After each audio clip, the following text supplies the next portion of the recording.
सुन ना रानी, काहे मैं तोर से ती अभी ले कुंवारा बैठे हम का अब पढ़ाई लिखाई ले घलो तोर से दी छोड़ दे हम अब अभी भी मोर दिल में तोर प्रति चाहत हवे। बताना कैसे करम?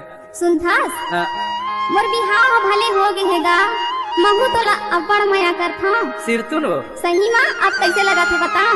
बताना। अब मोला तोर संग रहे के मन करत है। तो एक काम करना, हाँ बता।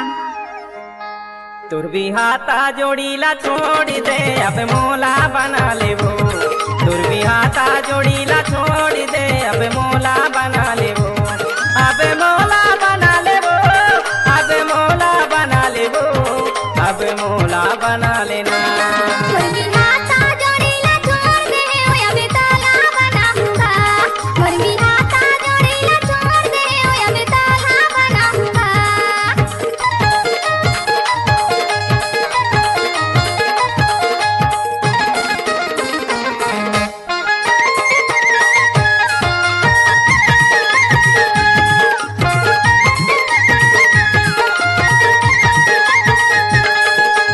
तोर माया माँ होगी दीवाना बैठे हम कुंवारा वो। साथ हमर के जावर जोड़ी बन जा प्राणे अथारा वो। साथ हमर के जावर जोड़ी बन जा प्राणे अथारा वो। अब तीर में बला ले वो, अब तीर में बला ले वो, अब तीर में बला लेना। मोर बिहाता जोड़ीला छोड़ दे ओए अबे ताला बनाऊंगा। मोर बिहाता जोड़ीला छोड़ दे ओए अबे ताला बनाऊंगा।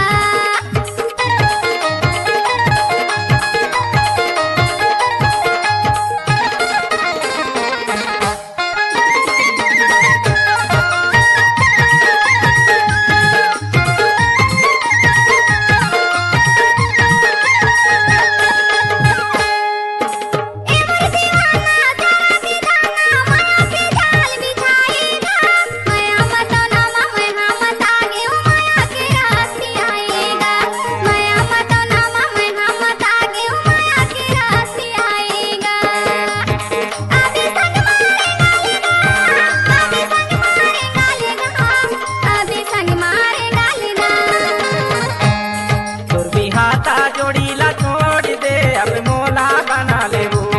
तुर भी हाथा जोड़ीला छोड़ दे अब मोला बना ले वो।